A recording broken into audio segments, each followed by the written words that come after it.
Hello and welcome to Friday's ITV News Meridian. Tonight's headlines in the southeast. The life-saving work of charities getting rough sleepers in from the cold. The second of our special reports on the rise in homelessness. If you're experiencing rough sleeping and you are sleeping out in 0 or below temperatures, your life is at risk.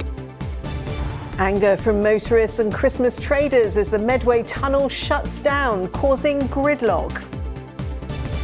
A paraglider is saved from the sea at New Haven, just one of the rescues carried out by RNLI volunteers as they prepare to be on call this Christmas. And how a football club plus a class full of students from Brighton equals top marks in maths.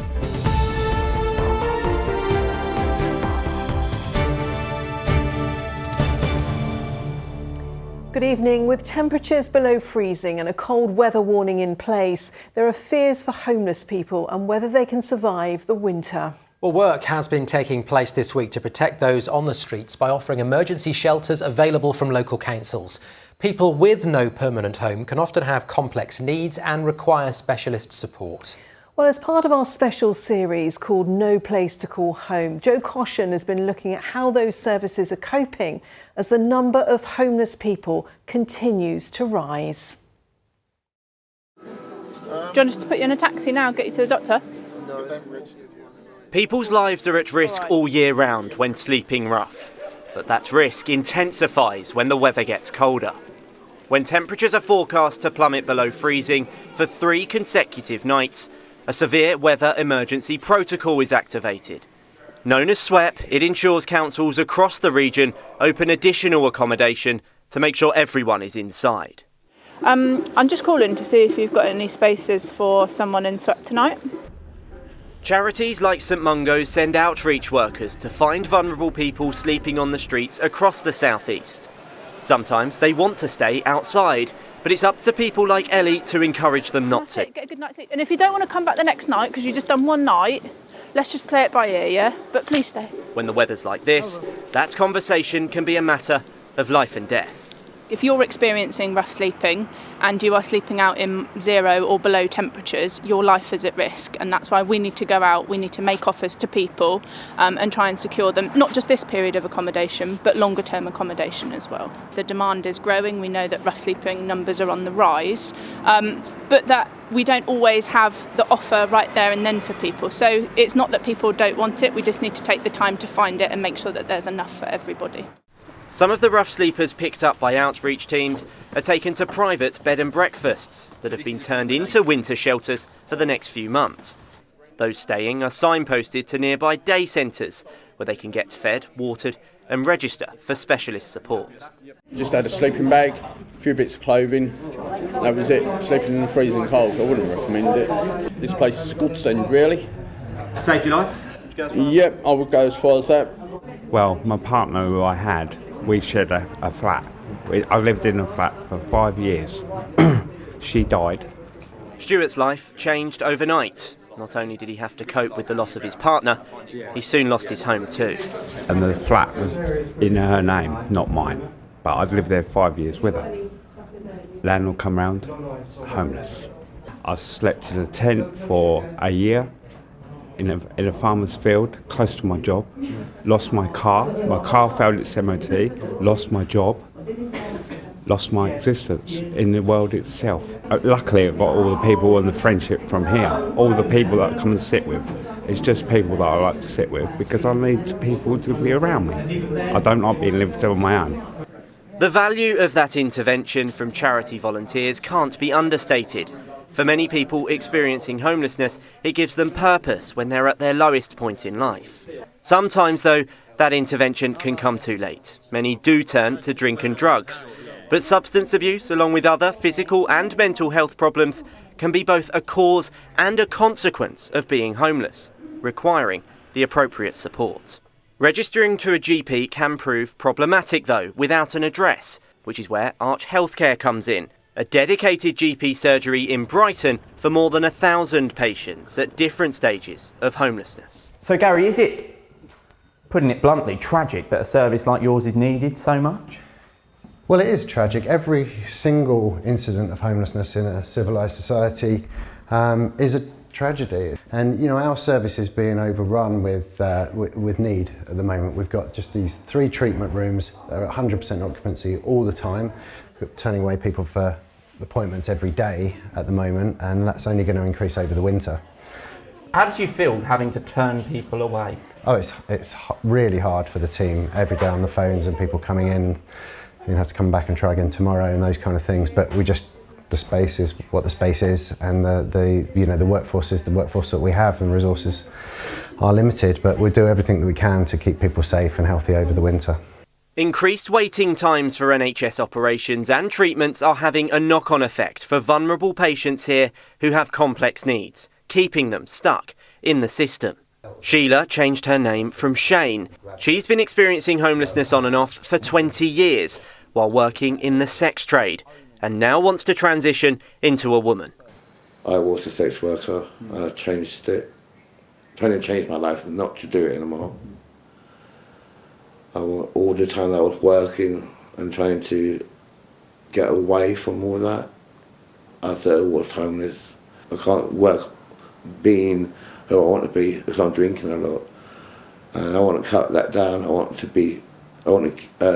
go to rehab and stop drinking so I can be who I want to be.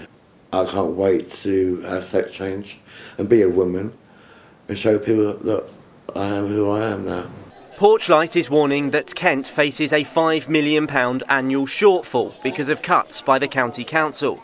It is district and borough councils' responsibility to support those experiencing homelessness, but the charity claims this decision is short-sighted and will have brutal consequences. What it does mean is that we're going to have to reduce some of our services. We'll no longer be able to help people at risk of homelessness. The focus will be on those very complex individuals living on the streets. This hostel in Dover could close as a result, but some residents are stuck living here because private renting is too expensive. And the thing is with homelessness, it's a pandemic. Do you know what I mean? And if it's not dealt with, it's a vulnerable service. You know, if the government said, right, we're not going to put money into the NHS anymore, there'd be a massive uproar. But because it's a homeless service and the nature of the clients that we have, like I described myself, their past traumas, their drug addiction, all that sort of stuff, they're not deemed as important. Kent County Council declined our request for an interview, but a spokesperson told us they are acutely aware of the vital need for support services for homeless people. Council budgets across the country are under considerable pressure, and this decision has not been taken lightly. They added that KCC will continue to fund the Homeless Connect service until March 2024. But ITV News Meridian has learnt that funding for that service is already at 60% of what it was 2 months ago as it gets wound down. The government is giving councils across the UK £315 million in grants to help people who are homeless or those at risk of losing their home in finding a new one. But charities fear that without more affordable housing, the human cost of this crisis will be even greater. Joe Caution, ITV News. Well, you can see all the other reports in our series on our website and also find advice and support. Just head to itv.com/Meridian. In other news, Border Force has revealed that it rescued 50 migrants from a second sinking boat on the same night 4 people died in the Channel. The news comes as Kent Police and the National Crime Agency launch a joint investigation into the 4 deaths that happened when a migrant boat capsized off Dungeness on Wednesday. The search for 4 others still missing has been called off. 39 migrants, including 12 unaccompanied children, were rescued by a fishing boat crew. A man's been jailed for 5 years after police seized firearms from his home in Dover. A search of Barney Butterflint's house in Lissellis Road found a sawn-off shotgun, a pistol and quantities of ammunition, breaching the terms of his shotgun licence. The Medway tunnel linking Chatham and Strood was shut down at 6 this morning, triggering a day of traffic chaos and lost Christmas trade across the Medway towns. Well, the exact cause of the closure is not yet clear, nor is it known when the tunnel will reopen. With more details, here's Kit Bradshaw. Rush hour on one of Kent's busiest stretches of road, although you wouldn't know it. The Medway tunnel normally only looks like this during planned maintenance work, so the emergency closure in the early hours of this morning has come as quite a shock to locals. The timing is absolutely rotten. It really couldn't be worse. On top of everything, it will be a real blow to our traders. I really hope that they manage to get it sorted. It'll make a lot of people very happy. Car-free lanes mean a child-free grotto and less work for Father Christmas and his helpers at a nearby retail park. Christmas. This should be here now. Customer numbers here are half what they'd have hoped for today at a crucial time. For us, this is the most enjoyable bit. The closer we get to Christmas, the more we can have fun with the children, have all the visits. Most people have bought their Christmas stuff, but this is the interactive time, so it's a real shame that just before Christmas, people can't get here. While the closure itself has been well signposted, the consequence has been a day of gridlock in the Medway towns. I just drove from one side of the Medway tunnel to the other, but of course not using the tunnel itself, and the journey that would normally take a couple of minutes ended up taking me almost an hour. The tunnel is owned and operated by Medway Council, who couldn't find anyone to speak to us today, but in a statement said, "Our specialist engineers are currently working hard to fix the technical issue which would allow the tunnel to operate safely. We anticipate the Medway tunnel will be closed in both directions for at least the rest of today. Motorists are asked to plan more time for their journeys and use alternative routes. Apologies for any inconvenience caused." While Santa may have his trusty sleigh to rely on, everybody else will be hoping the problems are quickly resolved before one of the busiest shopping weekends of the year. Kit Bradshaw, ITV News at the Medway Tunnel. Now, while many of us will be looking forward to some time off work this Christmas, volunteers for the RNLI will still be on duty. Yes, the teams are on call 365 days a year, 24 hours a day. And last Christmas Eve, they rescued a paraglider from the sea near Newhaven. Dermot Ryan would have died had it not been for the skill of lifeboat crews. With more details is Rachel Hepworth. There he is. You're going to have to make a snatch and grab at this. In treacherous conditions, lifeboat crews have just seconds to pull Dermot Ryan from the freezing water. You got him? He was one of two paragliders stranded on a beach with no escape from the rising tide. They'd raised the alarm, but were quickly submerged. I thought, I'm going to drown like in seconds if I don't do something, so I turned on my back and I just did like starfish, like the RNLI say. Crews arrived and rescued the other man, but Dermot was harder to spot in the crashing waves. I can remember looking up at the sky thinking, well, this could be the last time I see it. Got hold of you, mate, don't worry, we're just trying to get us out of this surf. Watching the rescue back, Dermot realises how close he came to death. His body temperature plummeted to 29 degrees and he was barely conscious. As soon as I got my arms over the boat, I thought, I'm going to live. I'm hanging on for dear life. I'm not letting go of this boat. How you feeling? You all right? Can you talk to us? I barely speak. You know, they said, "Are you all right?" I couldn't answer. My voice had gone. My limbs had gone. It was just like my body had shut down, basically. 1, 2, 3. The guys were in a very, very risky position. You know, they'd gone paragliding. It had gone a little bit wrong. You know, they were at the base of the cliffs with no phone signal and a rising tide, which is somewhere that nobody wants to be. These guys were very lucky that day that we were able to bring them home. So they could have Christmas with their families. Over the past decade, the charity's lifeboats have launched over 1,200 times during the festive period, on many occasions saving lives. They were getting ready to wrap presents and getting ready for Christmas dinner. They just dropped everything because somebody needed help. Thank God those guys were there. If they hadn't gotten to me within a couple of minutes, I wouldn't be here talking to you. So they're heroes, absolute heroes. Dermot was treated in hospital for hypothermia, but made it home for Christmas Day, forever grateful to his rescuers. Rachel Hepworth, ITV News in Newhaven. Well, you're watching ITV News Meridian. Coming up, Andrew Pate's here with all the sport. Plus, is this the largest light display in Kent? We're in Gillingham, where fundraisers have gone green to raise money for charity. Apparently it is. And you can find more on all of today's top stories on our website. Just head to itv.com/Meridian. You can call us, the number 0808 1010 095. And you can also follow us on Facebook, Twitter and Instagram.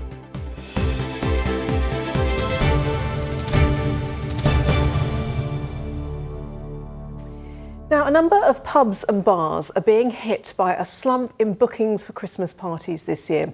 The British Beer and Pub Association says the party trade may be down by as much as a fifth compared to pre-pandemic levels. Well, it's thought factors such as the cost of living crisis, people working more from home and uncertainty over travel due to industrial action may all play a part. Some firms, though, are also moving away from the traditional Christmas party. With more, here's Kevin Ashford. 1, 2, 3. It should be the busiest time of the year for the hospitality industry, as people traditionally head to pubs and bars for Christmas parties.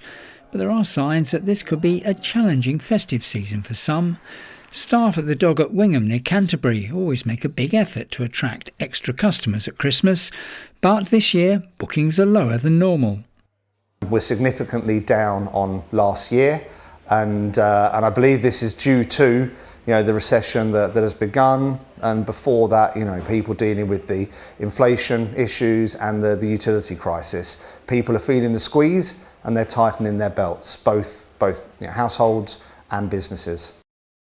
Financially, December is normally a crucial time of the year for the pub and bar trade, generating £2.3 billion in income across the country. However, in a survey of 5,000 pubs carried out last month by the British Beer and Pub Association, bookings for Christmas parties were found to be down 20% compared to 2019. That is, pre-pandemic levels. The association says these are difficult times for the industry. We hope and desperately need this good Christmas in order to see us through those colder winter months of January, February and March, and to help us desperately rebuild our businesses, because the cost of doing business for us, including our energy costs, is through the roof. And actually our ask of government right now is that they would give us an early Christmas present in extending that energy relief, but we really hope that the great British public come out and support us this Christmas. Hello. The Chancellor Jeremy Hunt said earlier this week the government would announce soon how it plans to extend its energy price support scheme for businesses. So we do some imagination stuff and some... There are indications that some companies are turning away from throwing staff a traditional Christmas party. Jess Shaw runs sessions for corporations and other groups where participants are encouraged to play and have fun. Companies are really starting to have to look at and nurture their employees' happiness. So people like me who are in the business of supporting playfulness and ultimately employee happiness are seeing an upturn in bookings where people want something that's more meaningful in terms of connection. This is a Christmas treat for staff at a glamping company. They've also noticed a shift in corporate culture when it comes to booking activities for employees. With so many companies bringing their teams away from the city for the day to enjoy team building, summer parties, conferences, rewilding here on the estate, and placing a real focus on wellness and well-being rather than having a big knees up.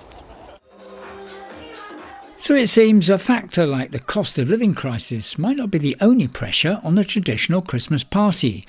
Other trends might be having an impact too. Kevin Ashford, ITV News. And the ITV Evening News continues with the national and international news at 6:30. With all the details, here's Lucrezia Millarini. Further travel disruption for Christmas with strikes across the UK. Rail workers begin another 48-hour walkout on one of the biggest shopping weekends of the year. Also, concert goers in critical condition after a crush at a venue in South London. Jailed for life, the lab worker who strangled and slashed the throat of his colleague, Megan Newborough. And a special thanks from a musician who almost died from COVID to the nursing staff who saved him. Join me for those stories and more at 6:30. Right, let's turn our attention to the sport. Andrew joins us in the studio with kind of frustrating news for some fans. It's off. Yeah, the frost bites again, I'm afraid. Gillingham's match at Stockport tomorrow has been called off after a pitch inspection this afternoon. It means Gillingham will be rock bottom of League Two on Christmas Day. After relegation from League One last season, they're currently on course for non-league football next season. Despite manager Neil Harris's best efforts, this week he's been doing his bit to help the team train. He and his coaches assisting the ground staff to clear snow off the Priestfield pitch after their training ground was frozen over. The players were eventually able to get to work on part of the pitch, and Harris now turns his attention to the Boxing Day clash at home to Colchester. Yeah, dropping to the foot of the table isn't a nice experience, I've got to be honest, and it should hurt the players. We just have to look at the next challenge. Like I said, the next challenge game at a time is vital for us, and that gets us through to the January transfer window. Gillingham do play at Wolves in the League Cup on Tuesday, but in League Two tomorrow, both they and Crawley have seen their games postponed due to those frozen pitches. Now, some might say football plus maths just doesn't add up. But Brighton and Hove Albion beg to differ. They're putting on numeracy games at the Amex Stadium to encourage primary school pupils to learn mathematics in a football environment. Here's our own Lionel Messi, Tom Savides.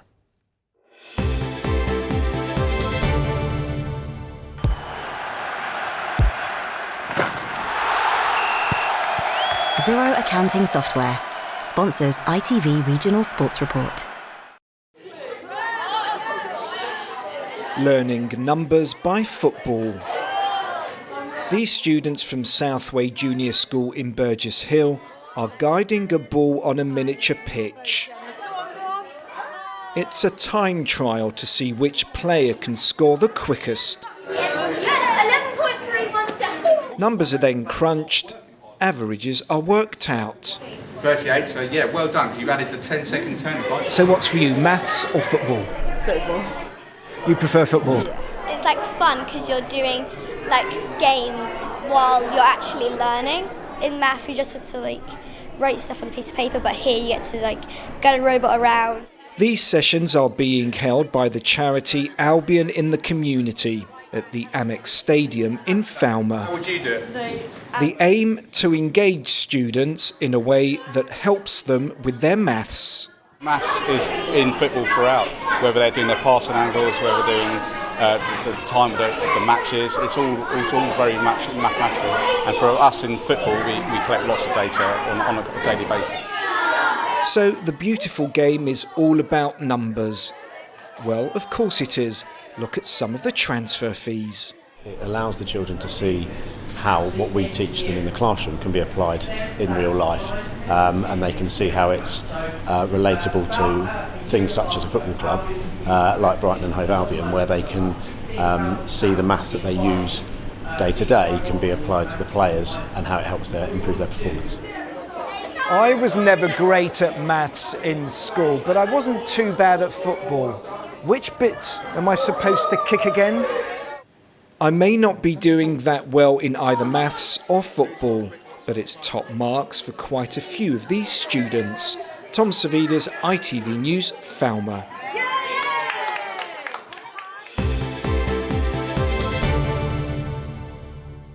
Twinkle Toes Tom there, who'll be watching his hero Lionel Messi in the World Cup final on Sunday afternoon. Something the Guildhall Museum in Rochester predicted at the start of the tournament. They've been hosting an exhibition celebrating the life of Isaac Newell, an English teacher from Medway who helped bring the game of football to Argentina. Now then, Zoe Murphy has put on a Christmas lights display at her mum's house in Gillingham, and she says she is 99.9% sure that it's the biggest in Kent. Well, it is a very bold claim. Is she right? Let's take a look with the help of Glenn Thompson, who's there for us this evening. Glenn, this looks a little bit like a Michael Bublé Christmas special. We're not going to get you to sing us out, but the lights look great and it's for a brilliant cause. It is indeed, Matt, and this is just wonderful, isn't it? This is a magical winter wonderland with temperatures well below freezing here in Gillingham now. These are what are known as the Kingsway lights. You've got literally 1,600 watts of LED power here. I know we're all facing this emergency energy crisis at the moment, but these are running on LEDs about 60 pence a day to run these. It's the whole brainchild of mother and daughter. We've got Zoe Murphy and mum as well, Jackie Knox. Zoe, tell us about the idea. How did it come about? A friend and I just started collecting them and it ended up getting a bit out of hand. We've ended up with hundreds and we thought we'd put them all out for everyone to enjoy. And what sort of attraction does it create? The people coming past here having photographs taken, they're invited to obviously donate to the charity. Tell us about the charity. We've used My Shining Star Children's Cancer Charity, which we love, so it's a really good cause. Now, of course, the ad holidays are coming. We all know about the Coca-Cola truck. There's a bit of a story here. It was stolen, wasn't it, originally? Yes, we had someone come along one evening and tried to take the whole truck, but luckily it was secured down and they only managed to take the front cab. Now, in terms of the charities, you say it's all for My Shining Stars, the children's cancer charity. How much have you raised so far? We've just gone over £700, so we're really pleased with that. We're hoping to raise lots more. OK. Now, Mum is obviously, this is your garden. How do you feel about all this being in your garden, Mum? It's fine, it's wonderful. Everybody loves it. Everybody loved it last year, end of COVID, cheered everybody up and asked if we do it again this year. So getting bigger and better. Now, you've obviously got a fairly big garage to store all this away, I would imagine. Yep, we have to pack it away. It takes a long time to pack it up and get it out, but it's worth it, as you can see. And I'm guessing it's something you'll carry on doing year after year. I think so, yes, definitely. All right. And you can pretty well see all this from the moon, can't you? So I think you probably can. Home Alone's got nothing on us. Have yourself a lovely Christmas, Jackie, and also Zoe, thanks for joining us. You can also have your photograph taken here in Santa's sleigh up there, something I'm going to do right now. From Gillingham, keep warm. Glenn, that's brilliant. Thank you very much. What a great display. Beautiful. And real snow there as well. Real snow. Is there any more on the way? Let's get a check on the weather. Here's Chris.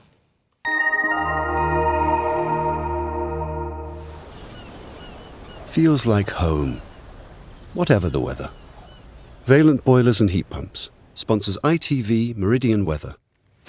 Hello there. Very good evening to you. Yes, very cold to start this morning. Temperatures are about -8 degrees Celsius and we still have some snowfall lying on the ground in one or two areas as well. But for the weekend, Saturday stays rather cold with some patchy amounts of cloud. There'll be a little sunshine for a time on Saturday, but by Sunday gradually turning much milder as rain charges its way in from the Atlantic. And you can see that here on the chart as this area of low pressure drives in this band of rain. It could bring the risk of rain, sleet and snow for a wee while, and it will also be falling onto frozen ground. So there's the risk too of ice, but very quickly the temperatures rise behind that and we'll be back above average for the time of year by Monday.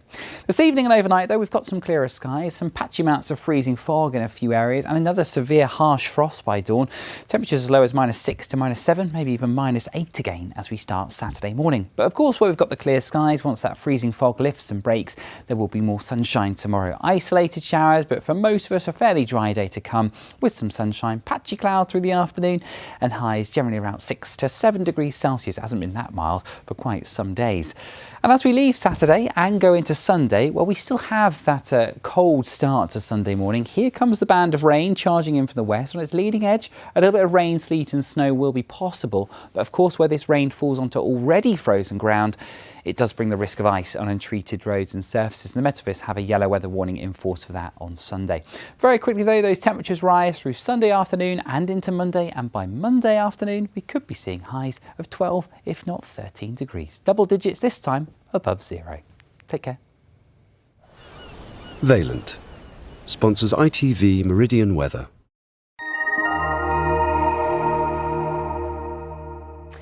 Now, in just a moment, the ITV Evening News with Lucrezia Millarini. That is it, though, from us for the time being. Whatever you're doing, have a fantastic weekend. Stay warm and stay safe. Take care. Bye-bye. Good night.